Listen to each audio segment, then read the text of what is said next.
नमस्कार। इस अंक में आप सभी का बहुत बहुत स्वागत है। बहुत सारे शिक्षक बंधुओं द्वारा एक प्रश्न लगातार पूछे जा रहे हैं कि आखिर रिव्यू पिटीशन पर निर्णय कब तक आएगा और क्या निर्णय आने की संभावना है। देखिए, ये दोनों ही प्रश्न बड़ा ही जटिल है और इसका सटीक उत्तर देना किसी के लिए भी संभव नहीं है। कोई भी व्यक्ति इसका ठीक कन्फर्म उत्तर नहीं दे सकता है। अपने अपने तर्कों के हिसाब से लोग इस पर अनुमान लगा रहे हैं। हो सकता है कि उनमें से किसी एक का अनुमान तुक्के में फिट बैठ जाए, लेकिन 100% सही अनुमान लगाना किसी के लिए भी संभव नहीं है। ज्यादातर लोग यह अनुमान लगा रहे हैं कि रिव्यू पिटीशन पर निर्णय आने की संभावना 29 मई से पहले है। जो भी लोग इस तरह का अनुमान लगा रहे हैं उसके पीछे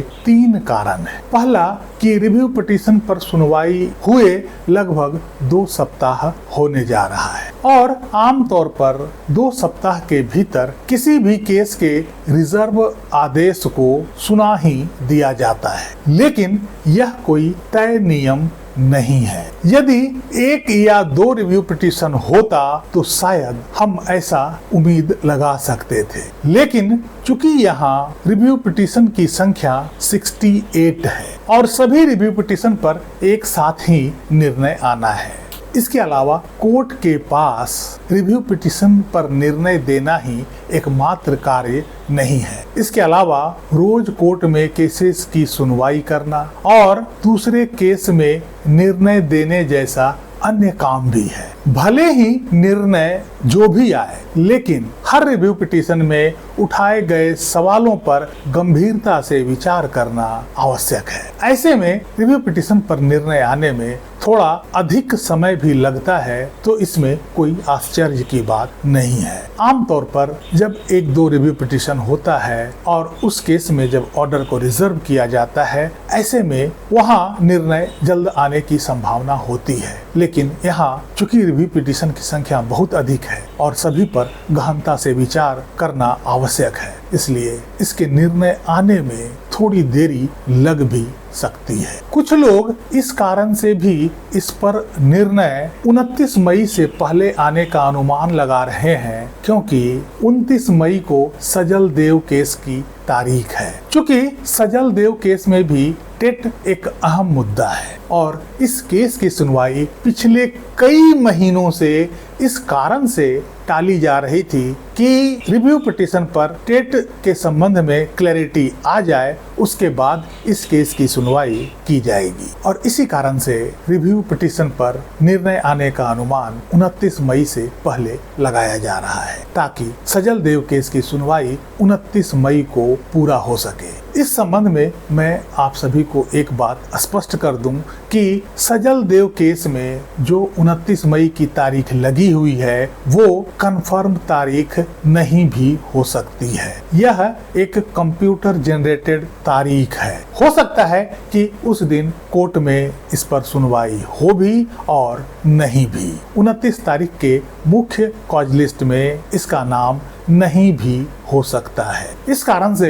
29 मई को सजल देव केस में सुनवाई होगी या नहीं, या इसकी सुनवाई की तारीख आगे बढ़ा दी जाएगी, यह अपने आप में एक बड़ा प्रश्न है। यदि ऐसा होता है कि इसकी तारीख किसी और दिन के लिए पोस्टपोन कर दिया जाता है, तो रिव्यू पिटीशन पर निर्णय आने का सारा अनुमान गलत साबित होगा। सुप्रीम कोर्ट में केस की लिस्टिंग और हियरिंग की प्रक्रिया थोड़ी अलग है, इसलिए इस आधार पर किसी भी प्रकार का ठीक अनुमान लगाना संभव नहीं है। कुछ लोगों का मानना है कि चूंकि 1 जून से सुप्रीम कोर्ट में समर वेकेशन होने जा रहा है, ऐसे में कोर्ट अगले 40 दिनों तक बंद रहेगा। इस कारण से कोर्ट बंद होने से पहले इस पर अर्थात रिव्यू पिटीशन पर निर्णय सुना दिया जाएगा। यह तर्क भी कुछ उचित मालूम नहीं पड़ता है। आमतौर पर ऐसा देखा जाता है कि समर वेकेशन में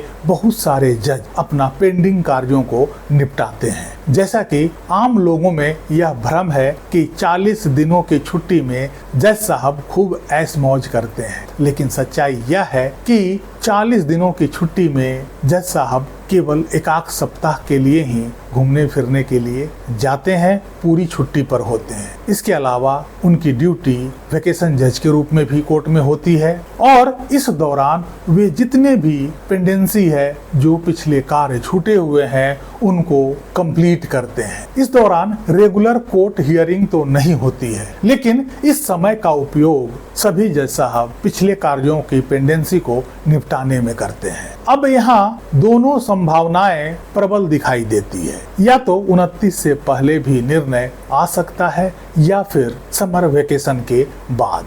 चूंकि रिव्यू पिटीशन की संख्या बहुत अधिक है और यदि सभी रिव्यू पिटीशन में उजागर किए गए सभी पहलुओं पर गहनता से, बारीकी से विचार करके निर्णय दिया जाता है तो इसमें निश्चित रूप से काफी समय लगने की संभावना है। ऐसे में निर्णय आने में देरी हो सकती है और इस कारण से ऐसा भी लगता है कि इसका निर्णय शायद समर वेकेशन में तैयार किया जाए और समर वेकेशन के बाद इसका निर्णय आने की संभावना बन रही है। हालांकि देरी होने का कारण यदि सभी रिव्यू पिटीशन में उठाए गए प्रश्नों का गहनता से विचार करने के कारण रिव्यू पिटीशन के निर्णय में आने में देरी होती है तो यह बात शिक्षकों के हक में जाता है। यदि सभी रिव्यू पिटीशन में उठाए गए सवालों का बारीकी से अध्ययन जज साहब यदि करते हैं तो निश्चित रूप से शिक्षकों को ज्यादा फायदा मिलने की उम्मीद की जा सकती है। क्योंकि रिव्यू पिटीशन में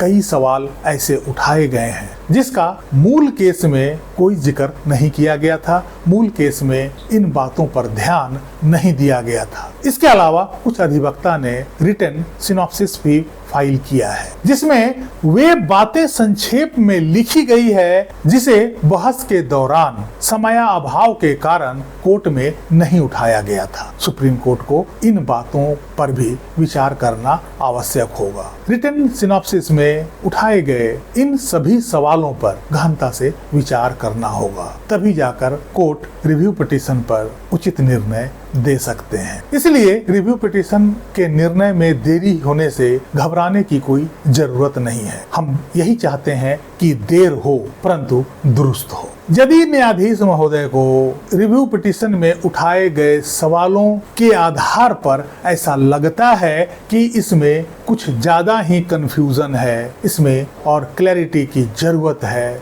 ऐसे में इस पर कोई विस्तृत निर्णय नहीं देकर केंद्र सरकार और NCTE को नोटिस जारी कर सकते हैं, उनसे इस पर स्पष्टीकरण मांग सकते हैं। इन रिव्यू पिटीशंस में उठाए गए सवालों का जिसमें कोर्ट को कंफ्यूजन प्रतीत होता हो उसका एक लिस्ट भी बना सकते हैं, जिसके लिए केंद्र सरकार और NCTE को नोटिस भी जारी कर सकते हैं। वहां से वो इस पर स्पष्टीकरण भी ले सकते हैं। इस कारण से अभी इस संबंध में कोई भी अंदाजा लगाना, किसी भी प्रकार का अनुमान लगाना संभव नहीं है। हमें थोड़ा इंतजार करना ही होगा। अब दूसरा प्रश्न बार बार यह पूछा जा रहा है कि आखिर इस संबंध में क्या निर्णय आने की संभावना है। इस प्रश्न का उत्तर देना भी बेहद कठिन है। इस प्रश्न का उत्तर मैं किसी और वीडियो में विस्तार से तर्कों के आधार पर देने का प्रयास करूंगा। संक्षेप में इतना अवश्य कहूंगा